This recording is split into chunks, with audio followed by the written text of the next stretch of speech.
मेवाड़ रियासत के part 10th में हम बात करेंगे कि खानवा के युद्ध में हार के बाद महाराणा सांगा ने बाबर को पराजित करने के अपने जो अंतिम असफल प्रयास किए थे, तो उनके बारे में, और महाराणा सांगा की मृत्यु के बाद किस प्रकार मेवाड़ की राजनीति में अस्थिरता का दौर चला, किस प्रकार मेवाड़ की राजनीति में छल और कपट का दौर चला, यही सब चर्चा करने वाले हैं। मैं रमन भारद्वाज क्लासेस से, और आइए शुरू करते हैं। मेवाड़ रियासत के पिछले पार्ट में हमने इतना देख लिया था कि खानवा के युद्ध में सन 1527 में 17 मार्च सन 1527 में महाराणा सांगा की पराजय हुई और बाबर इस युद्ध में जीत गया। और महाराणा सांगा युद्ध स्थल पर ही जब मूर्छित हो गए थे, बेहोश हो गए थे, तो उनके सरदारों द्वारा, मुख्य रूप से जो सिरोही के थे अखेराज दूदा, इनके द्वारा महाराणा सांगा को खानवा के युद्ध के मैदान से सुरक्षित निकाल कर ले जाया गया। और उनको कहाँ पर लेकर गए थे? बसवा वर्तमान में आता है राजस्थान के दौसा में। तो यहाँ तक हमने देख लिया था। तो देखिए अब इसके आगे क्या हुआ कि महाराणा सांगा मूर्छित अवस्था में बसवा ले जाए गए, और जब उनको होश आया और होश आने के बाद उनके सरदारों ने जब युद्ध में महाराणा सांगा की हार की बात कही तो उनको काफ़ी दुख भी हुआ, और महाराणा सांगा ने स्वयं को युद्ध भूमि से निकाले जाने को लेकर अपने सरदारों को बुरा भला भी कहा। लेकिन देखिए महाराणा सांगा को इस हार का बदला लेना था, और इसी हार का बदला लेने के लिए महाराणा सांगा ने एक प्रण लिया कि जब तक वो बाबर को पराजित नहीं कर देते तब तक वो चित्तौड़ भी नहीं जाएंगे और तब तक वो पगड़ी भी नहीं बांधेंगे। तो उन्होंने केवल तब तक चीरा लपेट कर रहना शुरू किया। चीरा का मतलब होता है कपड़े का जो टुकड़ा होता है, उसको चीरा बोलते हैं। तो केवल एक चीरा लपेट कर रहने लग गए थे। अब इधर बाबर क्या कर रहा था? देखिए बाबर ने खानवा के युद्ध में राजपूतों की शक्ति को काफ़ी नुकसान पहुंचाया था, और बाबर ये चाहता था कि जो बची कुची राजपूतों की शक्ति है उसको भी समाप्त कर दिया जाए। और इसी उद्देश्य से बाबर ने चंदेरी पर आक्रमण किया था। चंदेरी में इस समय जो राजपूत योद्धा जो लड़ रहे थे वो मेदिनी राय के नेतृत्व में लड़ रहे थे, और चंदेरी का जो युद्ध हुआ था ये 1528 ईस्वी में हुआ था। तो देखिए बाबर अब जब चंदेरी पर आक्रमण करने की योजना बना रहा है तो महाराणा सांगा को भी ये पता था, और महाराणा सांगा चंदेरी की ओर चल दिए बाबर से युद्ध करने के लिए, अपने अपमान का बदला लेने के लिए, अपनी पराजय के अपमान का बदला लेने के लिए। और बाबर महाराणा सांगा पहुंचे इरीच के मैदान में। इरीच जो आता है ये कालपी के पास में आता है, कालपी वर्तमान में आता है मध्य प्रदेश में। तो इरीच के पास पहुंचे और महाराणा सांगा ने अपने सभी सामंतों को वापस बाबर के विरुद्ध युद्ध करने के लिए एकत्रित होने का संदेश भेजा। अब यहां दिक्कत यह थी कि महाराणा सांगा के जो सामंत थे वो भयभीत थे, वो इस बात को लेकर भयभीत थे कि अब अगर बाबर के साथ बिना तैयारी के फिर से युद्ध होता है तो इसके बाद सर्वनाश निश्चित है। इसीलिए युद्ध न चाहने वाले सामंतों ने महाराणा सांगा को इरीच में ही, इरीच कहां पर आता है? कालपी के पास में मध्य प्रदेश में, इरीच में ही महाराणा सांगा को जहर दे दिया। अब महाराणा सांगा को जहर कहां दिया गया? इरीच में दिया गया, लेकिन उनकी जो मृत्यु हुई थी वो कालपी स्थान पर हुई थी। और महाराणा सांगा की मृत्यु हुई थी 30 जनवरी सन 1528 ईस्वी को। अब महाराणा सांगा की मृत्यु हो गई, और सांगा की मृत्यु के बाद उनको ले जाया गया मांडलगढ़, और मांडलगढ़ में महाराणा सांगा का अंतिम संस्कार किया गया। देखिए हो सकता है कुछ किताबों में आपको ये देखने को मिले कि बसवा, दौसा के बसवा में महाराणा सांगा का अंतिम संस्कार किया गया, लेकिन मैं अमर काव्य वंशावली के आधार पर बता रहा हूँ। अमर काव्य वंशावली जो कि रणछोड़ भट्ट के द्वारा लिखी गई है। अमर काव्य वंशावली में मेवाड़ का इतिहास लिखा गया है, और अमर काव्य वंशावली में ज़्यादातर जो जानकारी दी गई है वो मेवाड़ के शासक महाराणा राज सिंह के बारे में दी गई है। तो अमर काव्य वंशावली के अनुसार महाराणा सांगा का अंतिम संस्कार मांडलगढ़ में किया गया। मांडलगढ़ वर्तमान में आता है भीलवाड़ा में।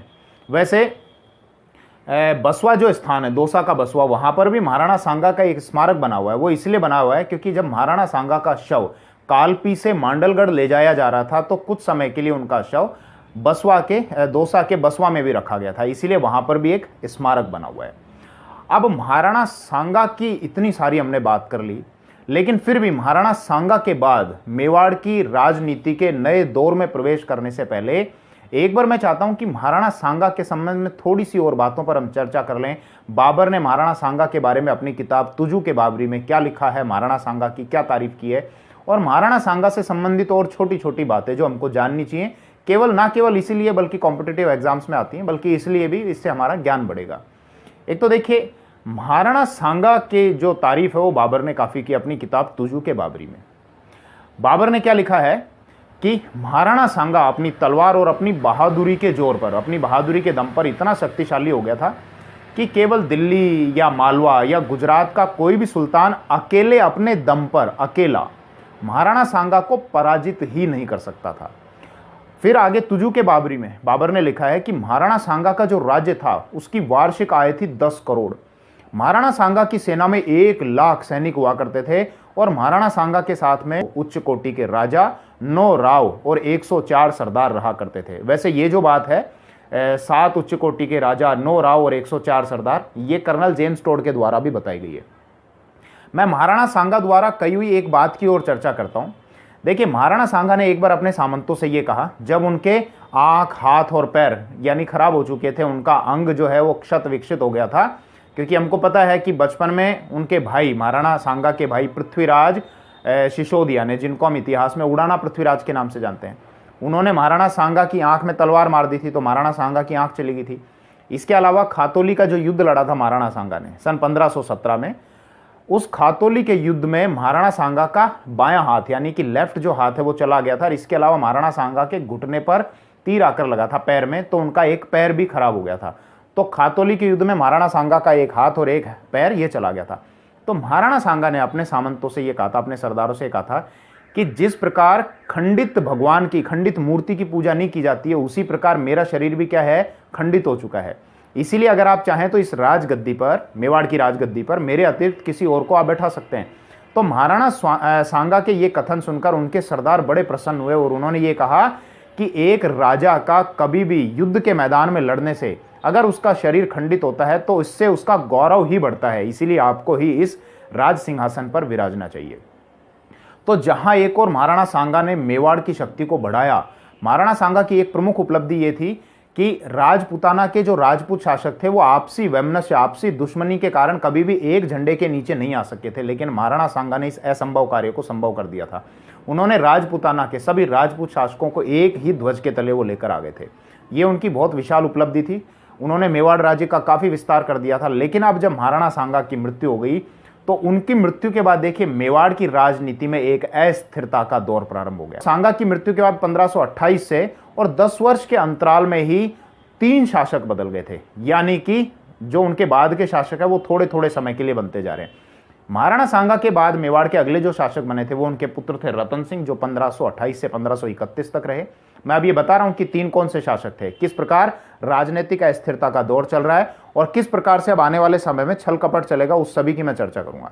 तो एक तो महाराणा सांगा के बाद बने उनके पुत्र रतन सिंह, जो 1528 से 1531 तक रहे।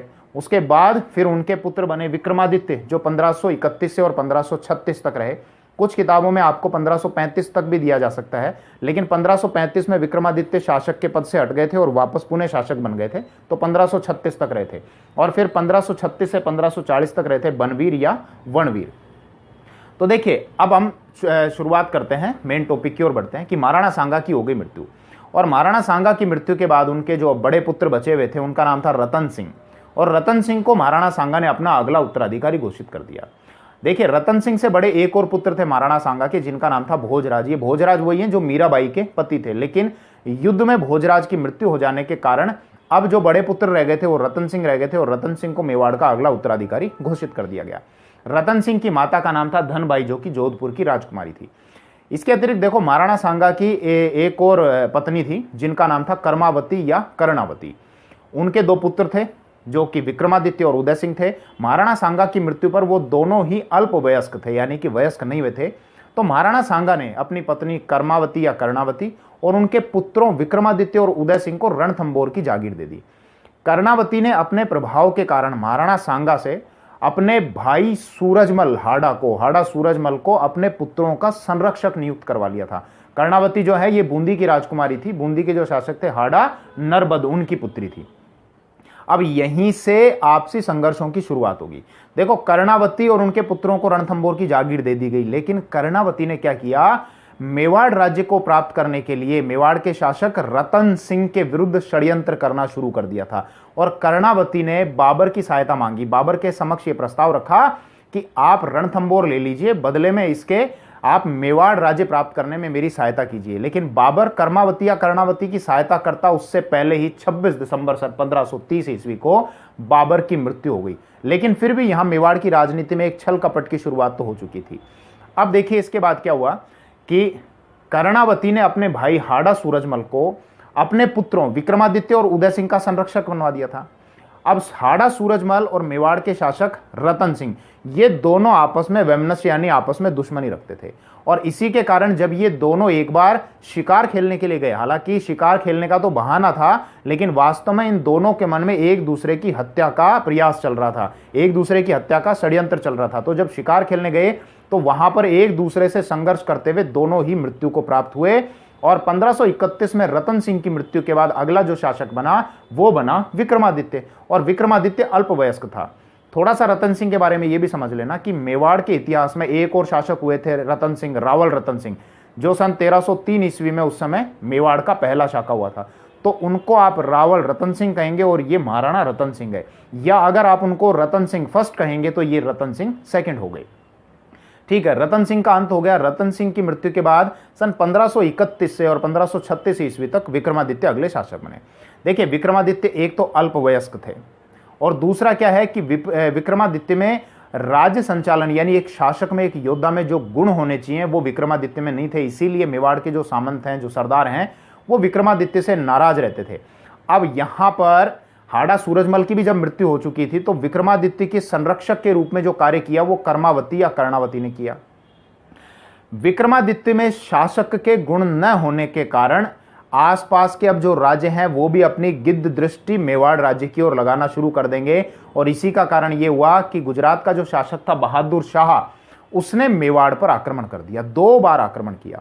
एक तो आक्रमण किया था सन 1533 ईस्वी में और दूसरा आक्रमण किया था 1534 ईस्वी में। और 34 के बाद फिर आगे शाखा होगा। मैं पूरी चर्चा कर रहा हूं। पहले बहादुर शाह आया 1533 ईस्वी में, लेकिन कर्मावती या कर्णावती ने क्या किया, बहादुर शाह को एक तो रणथंभौर की जागीर दे दी और दूसरा बहादुर शाह को काफी पैसा, काफी धन दिया और संधि कर ली उसके साथ। तो बहादुर शाह वापस गुजरात लौट गया। लेकिन अगले ही वर्ष यानी 1534 ईस्वी में गुजरात के शासक बहादुर शाह ने फिर से मेवाड़ पर आक्रमण कर दिया। अब यहां जब आक्रमण किया तो कर्मावती ने अपनी सहायता के लिए मुगल बादशाह हुमायूं को राखी भेजी, लेकिन मुगल बादशाह हुमायूं की हेल्प कर्णावती को उपलब्ध नहीं हो सकी। तो जब यह लगा कि अब युद्ध होना बिल्कुल निश्चित हो चुका है तो कर्मावती ने क्या किया, अपने पुत्रों विक्रमादित्य और उदय सिंह को तो सुरक्षित अपने नाना के घर यानी ननियाल बूंदी में भेज दिया और चित्तौड़ के दुर्ग का कार्यभार प्रतापगढ़ के ठाकुर थे बाघ सिंह, उनको सौंपा। और यहां पर यह केसरिया भी किया गया योद्धाओं के द्वारा और महिलाओं के द्वारा कर्मावती या कर्णावती के नेतृत्व में जौहर भी किया गया। अब ध्यान देना कि बहादुर शाह ने आक्रमण तो 1534 ईस्वी में किया था, लेकिन काफी लंबी घेराबंदी के बाद में बहादुर शाह का मार्च 1535 ईस्वी में चित्तौड़ के दुर्ग पर अधिकार हो गया। यानी बहादुर शाह का आक्रमण 1534 में हुआ, लेकिन ये जो शाखा हुआ ये हुआ था मार्च 1535 ईस्वी में। शाखा का मतलब इसमें केसरिया भी किया गया योद्धाओं के द्वारा और महिलाओं के द्वारा जौहर भी किया गया। हो सकता है कुछ किताबों में आपको 1534 दिया हुआ मिल जाए, वो 1534 आक्रमण का समय है, लेकिन आक्रमण काफी लंबे समय तक चला था, इसलिए 1535 में ही बहादुर शाह का चित्तौड़ के दुर्ग पर यानी मेवाड़ पर अधिकार हो पाया था। अब अधिकार हो पाया तो इसका मतलब 1535 ईस्वी में ही शाखा हुआ। शाखा मतलब केसरिया की घटना हुई और जौहर हुआ। अब यहां पर मैं एक महिला की ओर चर्चा करना चाहता हूं, जवाहर बाई, जो कि महाराणा विक्रमादित्य की पत्नी थी। देखो, एक और जहां महाराणा विक्रमादित्य को उनकी जान बचाने के लिए उनके नाना के घर में भेज दिया गया है, वहीं दूसरी ओर विक्रमादित्य की पत्नी जवाहर बाई, इन्होंने अपनी राजमाता कर्णावती के साथ में अपने प्राणों का त्याग कर दिया, यानी इन्होंने जौहर किया था। अब जब गुजरात के शासक बहादुर शाह का मेवाड़ पर अधिकार हो गया तो उस समय तो हुमायूं नहीं आया, लेकिन जब बाद में मेवाड़ की ओर हुमायूं आया तो ये खबर सुनकर बहादुर शाह मेवाड़ से भाग गया और बाद में फिर समुद्र की ओर वो गया तो समुद्र में नाव पलटने से बहादुर शाह की मृत्यु हो गई। लेकिन हुमायूं ने क्या किया, हुमायूं भी चित्तौड़ आया, चित्तौड़ पर आक्रमण किया, उसको लूटा और लूटकर वापस चला गया। जब हुमायूं वापस गया तो मेवाड़ के सिसोदिया सरदारों ने विक्रमादित्य को वापस अपने ननियाल यानी नाना के घर से बुला लिया और 1536 ईस्वी में फिर से मेवाड़ का शासक बना दिया। लेकिन विक्रमादित्य में एक योग्य शासक के गुण नहीं थे और विक्रमादित्य के अवगुणों के कारण ही इतिहासकारों ने उनकी आलोचना की है। यहां पर मैं एक इतिहासकार कर्नल जेम्स टोड के एक कथन की चर्चा आपसे करना चाहता हूं, जो कि उन्होंने विक्रमादित्य के संबंध में कहा था। कर्नल जेम्स टोड ने कहा था कि क्या यह अच्छा नहीं होता कि विक्रमादित्य मेवाड़ कुल में पैदा ही नहीं हुए होते। तो देखिए, विक्रमादित्य के अवगुणों के कारण ही यहां पर एक व्यक्ति बनवीर या वनवीर ने विक्रमादित्य की हत्या कर दी और सन 1536 ईस्वी में मेवाड़ का शासक बन गया। बनवीर जो है ये 1536 से और 1540 ईस्वी तक मेवाड़ का शासक रहा। देखिए, बनवीर वही व्यक्ति है जो कि उड़ाना पृथ्वीराज यानी पृथ्वीराज सिसोदिया का दासी पुत्र या अनोरस पुत्र था।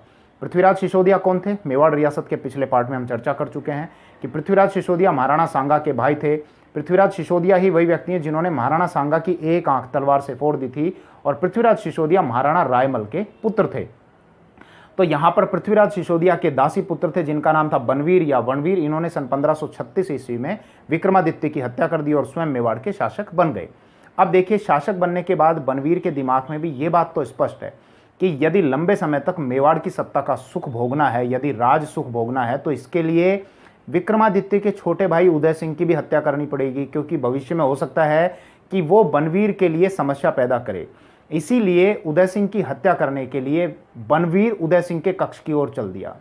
अब जब ये बात एक महिला जिसका नाम था पन्नाधाय, उसको जब ये पता चली तो उसने उदय सिंह के प्राणों की रक्षा करने के लिए उदय सिंह के स्थान पर अपने पुत्र चंदन को सुला दिया और उदय सिंह को सुरक्षित चित्तौड़ के दुर्ग से निकालकर भेज दिया कुंभलगढ़ के दुर्ग में। अब जब बनवीर उदय सिंह की ओर पहुंचा और उसने पन्नाधाय से उदय सिंह के बारे में पूछा तो पन्नाधाय ने कांपते हुए अपने पुत्र चंदन की ओर इशारा कर दिया और बनवीर ने चंदन को उदय सिंह समझकर उसकी हत्या कर दी। अब जरा आप सोचिए, एक मां ने अपना कलेजा, अपना दिल कितना कठोर किया होगा कि अपने स्वामी की रक्षा करने के लिए अपने पुत्र के प्राणों का बलिदान दे दिया। इसीलिए यहां पर यह स्वामी भक्ति की एक मिसाल पेश की। किसने? पन्नाधाय ने। तो मुझे लगता है कि पन्नाधाय के बारे में भी हमको थोड़ी सी चर्चा यहां पर करनी चाहिए।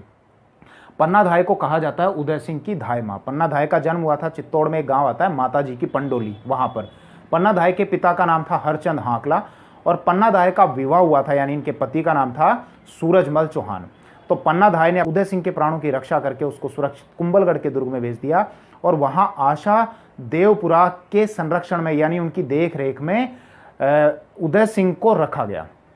अब देखिए, वहां पर कुंभलगढ़ के दुर्ग में सन 1537 ईस्वी में उदय सिंह का राज्याभिषेक कर दिया गया था, यानी वहां पर उनको महाराणा बना दिया गया था। लेकिन अभी भी चित्तौड़ पर किसका अधिकार है? बनवीर का। 1540 तक रहेगा। लेकिन अब यहाँ चित्तौड़ में क्या चल रहा था, यहाँ के जितने भी सिसोदिया सरदार थे वो बनवीर से घृणा किया करते थे। क्यों? क्योंकि बनवीर एक दासी पुत्र था, इसीलिए एक दासी के पुत्र को अपना शासक स्वीकार नहीं कर सकते थे। और धीरे धीरे मेवाड़ के जो सिसोदिया सरदार हैं वो मेवाड़ को छोड़कर एक एक कुंभलगढ़ के दुर्ग की ओर जाने लगे, जिससे क्या हुआ, बनवीर की शक्ति कम होती चली गई और उदय सिंह की शक्ति बढ़ती चली गई। अब वहां कुंभलगढ़ के दुर्ग में क्या किया, एक व्यक्ति जिनका नाम है सोनग्रा अखेरा चौहान, ये जालोर के चौहान शासक थे। इन्होंने अपनी पुत्री जयवंता बाई का विवाह उदय सिंह के साथ में कर दिया। जालोर के शासक अखेरा चौहान ने जब उदय सिंह को समर्थन दे दिया तो इसी के कारण राठौड़ों का समर्थन भी उदय सिंह को प्राप्त हो गया। और मालदेव राठौड़ ने भी, जोधपुर के शासक थे मालदेव राठौड़, उन्होंने भी उदय सिंह को अपना समर्थन दे दिया। तो उदय सिंह ने देखिए सिसोदिया सरदारों सोनग्रा अखेरा चौहान और मालदेव राठौड़ की सहायता से चित्तौड़ पर आक्रमण किया और बनवीर को पराजित करके वापस अपने पैतृक राज्य पर अधिकार कर लिया। अब कुछ किताबों में तो ये बताया जाता है कि महाराणा उदय सिंह ने बनवीर की हत्या कर दी, जबकि एक किताब राजस्थान का इतिहास गोपीनाथ शर्मा की, उसमें यह बताया गया है कि या तो बनवीर की हत्या कर दी गई होगी या बनवीर वहां से अपनी जान बचाकर भाग गया होगा। देखिए, यहाँ थोड़ी सी बनवीर के बारे में भी हम चर्चा करें जो ज़्यादातर किताबों में हमको देखने को नहीं मिलती। बनवीर एक दासी पुत्र था और दासी पुत्र को कभी भी एक कुलीन नहीं समझा जाता था, यानी अकुलीन समझा जाता था और ज़्यादातर घृणा भाव से देखा जाता था। तो एक दासी पुत्र होने के बावजूद भी अगर बनवीर 4 वर्ष तक मेवाड़ पर अपना अधिकार कर सका तो इसका मतलब उसमें राज्य संचालन के, उसमें एक योग्य शासक के गुण तो थे, लेकिन केवल दासी पुत्र होने के कारण उसको सिसोदिया सरदारों का समर्थन प्राप्त नहीं हो पाया और वो लंबे समय तक शासन नहीं कर सका। वरना अगर ऐसा नहीं होता, वो दासी पुत्र नहीं होता, तो शायद वो लंबे समय तक शासक बना रह सकता था। खैर, बनवीर का अध्याय समाप्त हो गया और बनवीर के बाद अब सन 1540 में मेवाड़ के शासक कौन बन गए? महाराणा उदय सिंह बन गए। और महाराणा उदय सिंह के बाद अब आगे किस प्रकार से मेवाड़ की राजनीति चलेगी, ये हम चर्चा करेंगे मेवाड़ रियासत के नेक्स्ट पार्ट में। Thank you.